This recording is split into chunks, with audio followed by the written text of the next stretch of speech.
کے اس کی خدمت نہ کر کے اپنے لیے یہ تو دروازہ بند کرو۔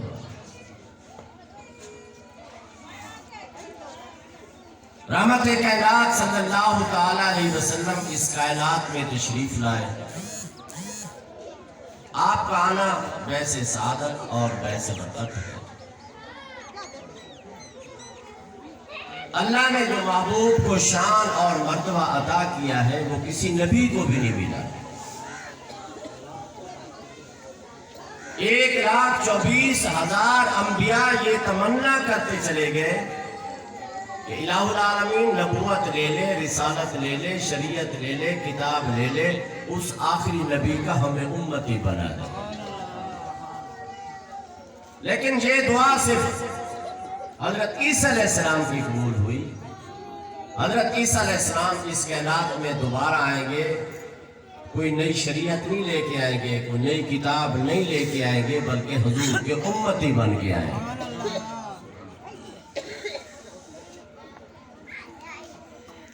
حضور کی آمد سے پہلے،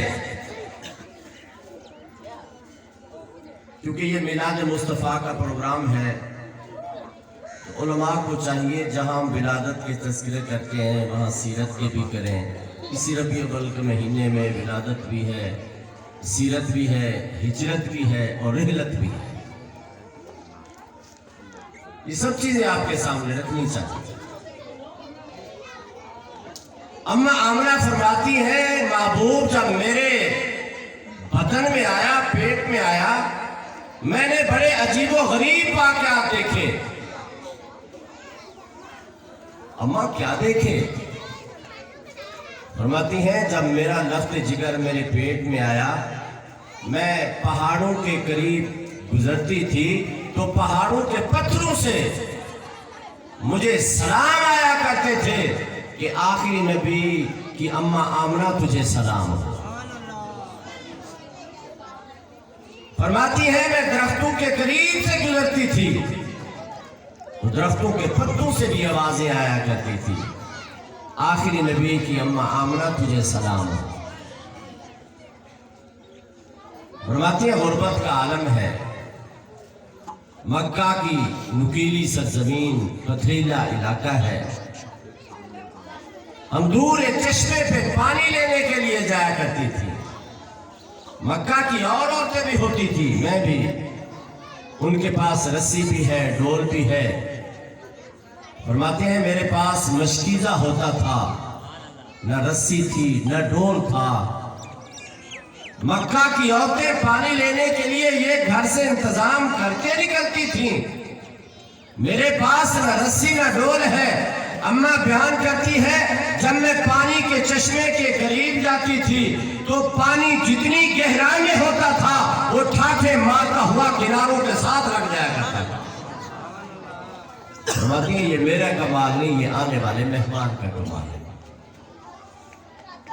غربت کا عالم میرے پاؤں میں جھکی نہیں،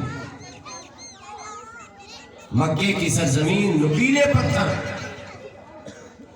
فرماتی ہیں جب میرا لخت جگر میرے شکم میں آیا تو میں اب ان نکیلے پتھروں پہ جب چلتی تھی تو مجھے یوں محسوس ہوتا تھا جیسے میں خون کے گدوں یا گلاب کے پھولوں پہ سفر کر رہی ہوں۔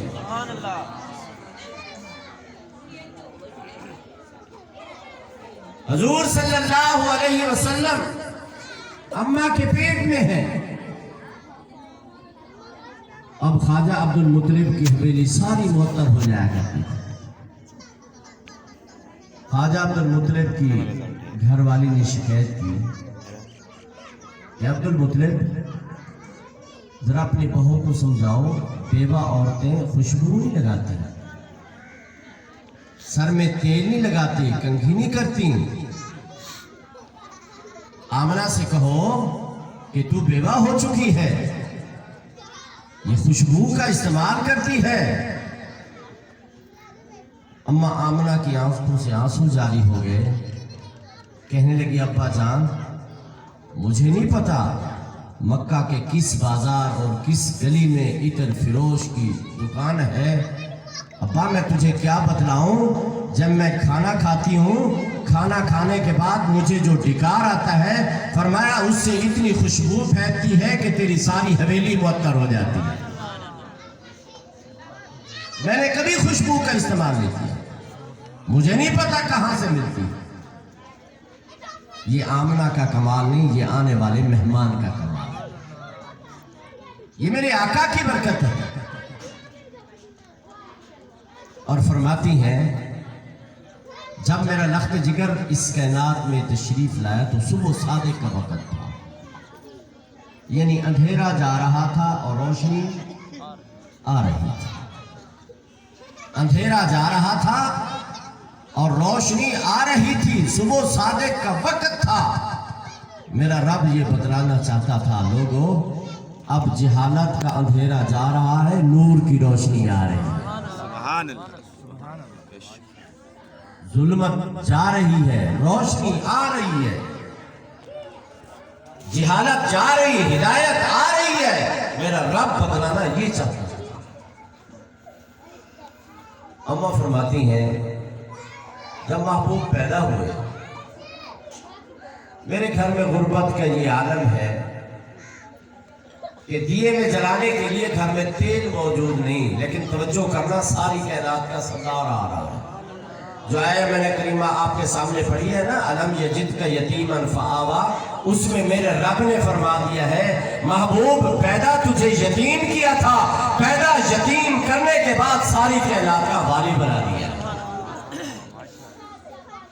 اب ساری کائنات چل چل کے محبوب کے قدموں میں آ رہی ہے. اما فرماتی ہے غربت کا یہ عالم, دیا جلانے کے لیے تیل موجود نہیں, لیکن فرماتی ہیں کہ جب میرا لخت جگر اس کائنات میں آیا تو میرے کمرے میں اندھیرا تھا, محبوب کی روشنی کی وجہ سے میرا سارا گھر منور ہو گیا.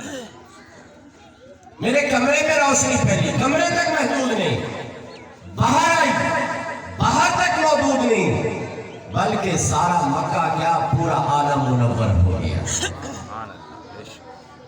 اما فرماتی ہیں کہ میں نے شام میں شتر مرغ کی قطاروں کو دیکھا, یعنی اتنی روشنی پھیلی. حضور پیدا ہوئے, آپ کے پاس دائیا بیٹھی تھی جس کا نام ام ایمن تھا. یہ حضور کی دائیا ہے. جب حضور اس کائنات میں تشریف لائے تو ام ایمن دائیا کے دل میں خیال آیا کیوں نہ ہو اس کے غسل کا اہتمام کیا جائے, اسے غسل دو. ام ایمن ابھی یہ دل میں سوچ رہی تھی تو حاطف غیب سے آواز آتی ہے ام ایمن تم سے کیا پاک کرے گی, یہ خود بھی پاک ہے اور ساری دھرتی کو پاک کرنے کے لیے آیا ہے. یہ تو پاک ہے, پاک کرنے کے لیے آیا ہے, تو اسے کیا پاک کرے گی. اور پھر حدیث میں آتا ہے ولد مختون, آقا مختون پیدا ہوئے, یعنی ختنہ کیا ہوا, آنکھوں میں سرما لگا ہوا. حضور پیدا ہوئے, مکے والوں کو پتہ چلا اب لوگ آ رہے ہیں آمنہ کے گھر میں, مکے کی عورتیں آ رہی ہیں بچے کو دیکھنے کے لیے. جو بھی آتی ہے کہتی آمنہ تیرا لخت جگر بڑا حسین ہے. حسین نہیں بلکہ حسن و جمال کا پیکر ہے. کوئی ہونٹوں کی تعریف کرتا ہے, کوئی چہرے کے گن گاتے ہوئے نظر آتا ہے, کوئی زلفوں کی تعریف کرتا ہے, کوئی آنکھوں کی تعریف کرتے ہوئے نظر آتا ہے. کچھ دیر کے بعد خواجہ عبد المطلب تشریف لائے, یہ بیت اللہ میں تھے. آمنہ مجھے اپنا لخت جگر تو دکھاؤ. اب مکہ والے تعریفیں کر رہے ہیں, آمنہ تعریف کر رہی ہے, ام ایمن دائیا تعریف کر رہی ہے. خواجہ عبد المطلب سے بھی نہ رہا گیا, کہنے لگا میرا پوتا بڑا حسین و جمیل ہے, حسن و جمال کا پیکر ہے. مکہ والے تعریفیں کرتے ہوئے نظر آتے ہیں, ارے یہ بچہ وہ ہے ابھی پیدا نہیں ہوا تھا, تعریف کے چرچے پہلے شروع ہو گئے تھے. آدم نہیں بنا تھا, تعریف کے چرچے پہلے ہیں. جنت نہیں بنی, تعریف کے چرچے پہلے ہیں. میرے رب نے اس کائنات کو نہیں بنایا تھا, تعریف کے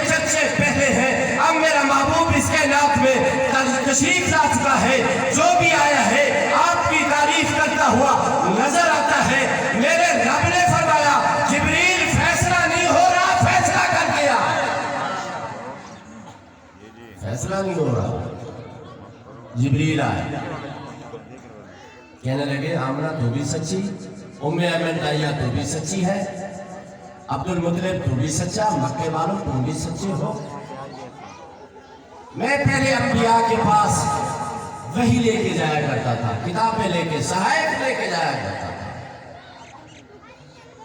اور یہ ایک بات ذہن میں رکھیں، ہر نبی خوبصورت ہوتا ہے، کہہ دو سبحان اللہ۔ ہر نبی خوبصورت جیدی ایک اکھ ہوئے تے ایک بیٹری فیوز ہوئے تے وہ نبوت دا دعویٰ کرنا جیسے رومن لسا ہے۔ بدصورت نبی نہیں ہوتا، نبی جو بھی آتا ہے خوبصورت آتا ہے۔ یہی نعرہ تو خادم حسین رضوی نے لگوایا تھا نا، تاجدار ختم نبوت۔ اس نعرے کا مقصد یہی تھا کہ آمنہ کے لال آخری نبی ہیں، ان کے بعد نبوت رسالت کا دروازہ بند ہے۔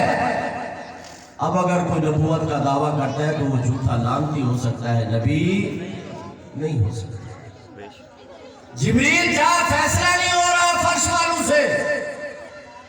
جبریل آئے، کہنے لگے کہ آمنہ تو بھی سچی، ام ایمن دائیہ تو بھی سچی ہے، خواجہ عبد المطلب تم بھی سچے ہو، مکہ والوں تم بھی سچے ہو۔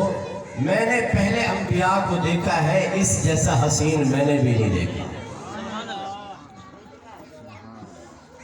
میرا رب عرش پہ بیٹھا بول پڑا اور میں تم سب سچے ہو، مجھے اپنی ربوبیت کی قسم اس جیسا میں نے کوئی اور بنایا ہی نہیں۔ میرے خزانے میں تو صرف یہی ایک تھا نا جسے میں نے تمہاری گود میں لے لیا ہے، اس جیسا میں کوئی بناتا کوئی بھیجتا تو آپ دیکھتے نا، اس جیسا تو کوئی اور ہے ہی نہیں، صرف یہ ایک ہی تھا جو میں نے تمہاری گود میں لے لیا ہے۔ اب حضور پیدا ہوئے، اماں آمنہ نے چارپائی پہ سلا دیا، حضور کے چہرے پہ سفید رنگ کا کپڑا ہے، اور مکہ کا یہ دستور تھا کہ باہر سے دائیاں آتی ہیں اور بچوں کو اٹھا کے لے جاتی ہیں، کیونکہ دیہات کی آب و فضا اچھی ہوتی ہے شہر کی بنسبت، تو بچے وہاں رہتے، ان کی نشو و نما اچھی ہوتی۔ اب طائف سے 300 دائیوں کا قافلہ چلا ہے، کتنے دائیوں کا؟ بڑی تیز ترار ان کے پاس سواریاں ہیں۔ اس قافلے میں ایک عورت ہے جس کا نام حلیمہ سعدیہ ہے، بوڑھی عورت، کمزور نہیں، اور اس کی سواری بھی ایسی۔ اب یہ قافلے والے چلے، مکے پہنچ گئے، عمراء کے بچے اٹھائے، امیروں کے بچے اٹھا لیے، لیکن ہر دائی آمنہ کے لال کے دروازے پہ آئی، پوچھتی آمنہ اس کا والد زندہ ہے؟ گھر سے جواب ملتا نہیں، بچہ تو ہے پر یتیم ہے۔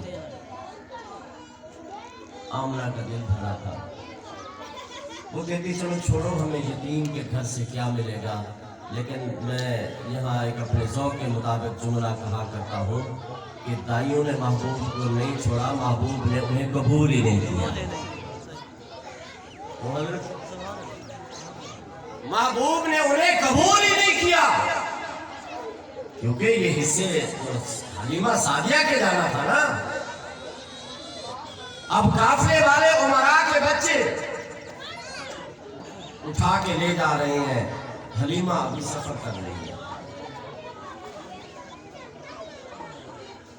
اب راستے میں یہ قافلے والے جو بچے اٹھا کے جا رہے ہیں نا، تنزیہ طور پہ کہنے لگے حلیمہ اور کہیں نہ جانا، صرف عبد المطلب کی حویلی میں چلی جا، بس وہیں ہم ایک بچہ چھوڑ کے آ رہے ہیں، وہ اٹھا لے، شاید تیرے نصیب جاگ جائے۔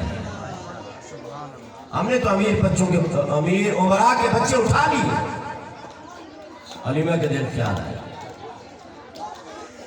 حلیمہ بیان کرتی ہے میں اور کہیں نہیں گئی، سیدھی خواجہ عبد المطلب کے دروازے پر پہنچی، میں نے دروازے پہ دستک دی، اندر سے جواب آیا من تک قلبہ، دروازے پہ کون؟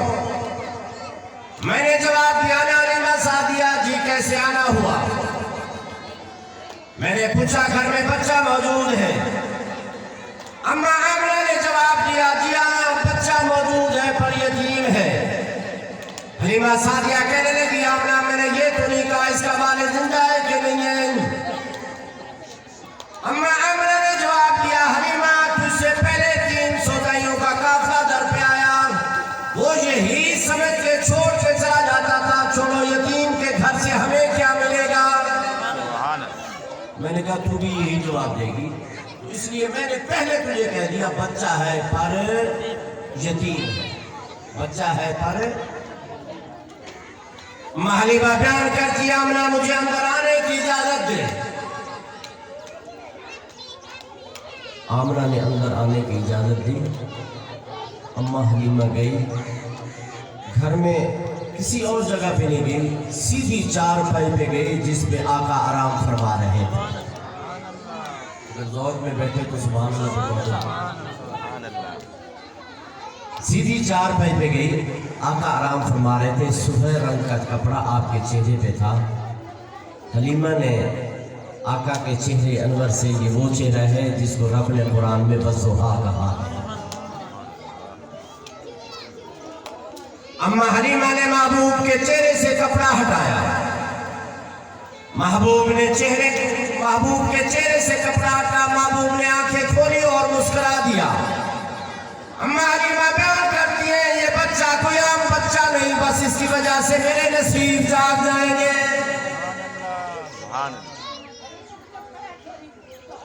حضور کو اٹھایا، فرماتی ہیں آقا کے چہرے سے ایک روشنی نکلی جو میرے چہرے سے ٹکراتی ہوئی آسمان پر چلی گئی۔ بس میں نے محبوب کو اٹھایا، سینے کے ساتھ لگایا، چہرے پہ بوسہ دیا۔ میں نے کہا آمنہ مجھے اجازت ہے اور اپنا لخت جگر میرے حوالے کر، لیکن میں ایک بات پوچھنا چاہتی ہوں۔ حلیمہ کہنے لگی آمنہ نے کہا کیا بات ہے؟ آمنہ مجھے یہ تو بتا یہ دائیاں اسے چھوڑ کے کیوں گئی؟ دائیوں نے اسے اٹھایا کیوں نہیں، لیا کیوں نہیں، چھوڑ کیوں نہیں ہے؟ جناب آمنہ کہنے لگی جمن تو پہلے اس دے سر تو لہ گیا باپ دا سایہ، جمن تو پہلے اس دے سر تو لہ گیا باپ دا سایہ، تہوں یتیم سمجھ کے اس نو کسے بھی دینا چاہیا، کون سہڑا۔ دائیوں نے اس لیے چھوڑا ہے کہ یہ یتیم ہے، ہمیں یتیم کے گھر سے کیا ملے گا؟ اب حلیمہ کہنے لگی آمنہ جلدی کر، بس اپنا لخت جگر میرے حوالے کر۔ اب خامد باہر انتظار میں بیٹھا ہے۔ اب آمنہ نے جب اپنا لخت جگر حلیمہ کے حوالے کیا، گھر میں غربت دیا، تو کہنے لگی حلیمہ یو ہے میرا کل سرمایہ رکھنا خاص خیال، میرے پاس اس کے علاوہ اور کچھ نہیں ہے۔